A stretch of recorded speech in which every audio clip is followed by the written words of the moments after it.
Bannayuganda namwe mwenna abaagaliza Uganda ebirungi mbalamusizaako on Spike News Uganda nga bulijjo. Bambi munatusonyiwa tubadde tuluddewo okubaako kye twogera eri eggwanga okutuusa bwe tubadde twetegereza ensonga zino. Ensonga esinza okutuleeta ya mwanyi.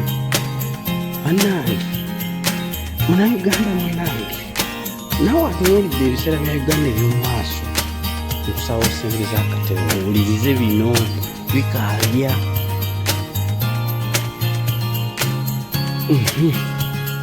Uganda okuviira ddala nga n'abafuzi b'amatwale tebannaba kujja, Uganda yalina ebintu byayo, yalindamu esente ezaali zibeezaawo abantu mu maka gaabwe. Emirimu gy'Abannayuganda gyali bya bulimi na bulunzi. Abamu baalimu obubumbi n'abalala baalimu engeri y'okuyiga. Traditionally, Uganda tubadde n'ebika by'emmwanyi bibiri. Tulina emmwanyi gye bayita robusta coffee ne arabica coffee. Emmwanyi zino zi robusta ziri common nnyo mu eastern part of Uganda. Yes, some parts of western down wansi eyo.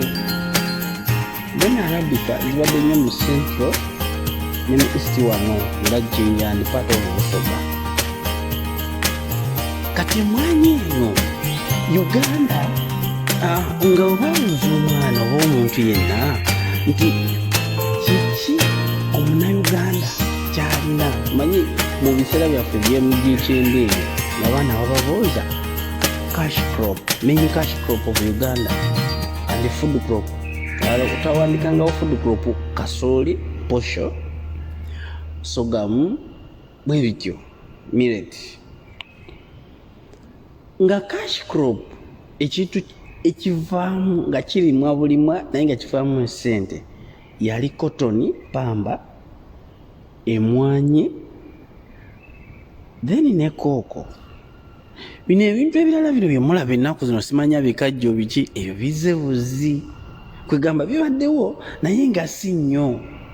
Naye yo emmwanyi nzaaliranwa, okitegeera, kyatunzi kya munnayuganda okuva ku bajjajja nga n'abafuzi b'amatwale tebannajja, okitegeera. Kuba ye emmwanyi kintu kyangu kyakulima, kyangu kyakulabirira, kyangu kyakukungula, okitegeera. Ezo zimu ku advantages lwaki emmwanyi yitanirwa nnyo, okiwulira. Era Uganda, mu bitundu bya Uganda ebisinga mwalimu ge bayitanga amasitowa oba society gwe bakungaanyizanga emmwanyi zaabwe. Muwira nti Busoga coffee growers, Bugishu, Buganda, like that. Kati nno Uganda tuyise mu bakulembeze ab'ebika eby'enjawulo kuva ku Muteesa, tuzaako ba Yusufule, tuzaako ba Tito Keraabu, tuzaako ba Binaisa, tuzaako Bote, tuleeta Amini, Bote n'akomawo, ekireeta omulembe guno. Oba guno mulembe tuliguwona, oba omulembe guno tulikola tutya, oba kiriba kitya, Mukama yakimanyi. Teri mukulembeze mubi mu history wa Uganda nga musajja ono akulembera Uganda kati. Omusajja atalina kyayagaliza Bannayuganda, buli kimu nakikola mu ngeri y'ekifuusa, mu ngeri y'okubba, mu ngeri y'okumpanya, mu ngeri y'okunyigiriza. Uganda kwegamba Uganda nsi eri fertile, erina ettaka lyayo erisobola okuwanirira buli munnayuganda alirimu, nga tewali yadde na bannayuganda bano bwe tulaba abagenda okukuulibwamu ebibumba mu nsi z'abali abasajja. Omusajja tayagaliza Bannayuganda oba bamukola ki, naye abantu b'otayagaliza lwaki tobavaako n'obeesibako nti gwe ayagala obakulembera naye nga tobagaliza. Kubanga n'ebyuma ebyali bisusula emmwanyi, byali bisusula pamba, omusajja yabikuulamu n'abitwala. Kugamba ne mugezako okuwa background olabe omusajja ono nga yakajja mu myaka gy'ekyenda Uganda twalina emmwanyi, twalina amatooke agavangamu omubisi. Ekiwuka ne kigenda kirya amatooke. Kisubi. Ekiwuka ne kigenda kirya emwanyi. Abannayuganda ne twerwanako nga bwe tusobola okutuusa emwanyi bwe yasigalawo nga bwe mugiraba. Naye omusajja ono olw'embeera ey'okulowooza nti mbwe abannayuganda banaabaako n'akantu ke bafunamu esente bajja kwesipoosalinga bamulwanise agende, kwe kufuba okwo kwolaba buli kimu akitutte. Laba eddwaliro lino ery'erubowa ligenzeemu sente ne sente naye tewali kiriwo, bya kifere. Ebitongole bya gavumenti, amataka ga gavumenti agaaliwo ne bamiini abatasoma baagalekawo. Omusajja buli kimu akiyonoonye. Naddira ebyobufuzi n'abyonoona. Kati ali ku mwanyi baalese simanyi omukyala mbu simanyi omuyitale Vince biki ebyo Penet. Baakoze contract simanyi agreement ey'okukola emwanyi simanyi kaawa. Ne muganda wange olaba agreement eyakoleddwa abasajja abakulu omuli ne ba state Artonney simanyi ba lawyer baani. Ogitunuulira n'ogamba nange Uganda twabaki nga bwe tukyekiriranya ku musajja ono mbu ye mukulembeze. Bannange Uganda egwawo. Omusajja ensi agimogiginze. Kwegamba buli kimu akitugyeko. Ayagala tufuukire ddala emomboze nga tulina kyolina. Yasooka kutwala bya bugagga bya mu ttaka byonna n'abitwala n'atuggyako n'amafuta gaffe bagenda gasusulira simanyi Tanzania. Ne tutunula ensozi bazitutte, mulaba ekiri Kalamojja. Ennyanja yagisalamu ebibanja, mulaba bwe battira abaana bannayuganda ku nnyanja. Ebyobulimi abyonoonye. Uganda yali ensingagga n'ettaka lyayo ayesemu hybrid, ayesemu ebijimusa ebitaliyo ebyekifuusa. Kati ali ku mwanya ayagala kugyewa.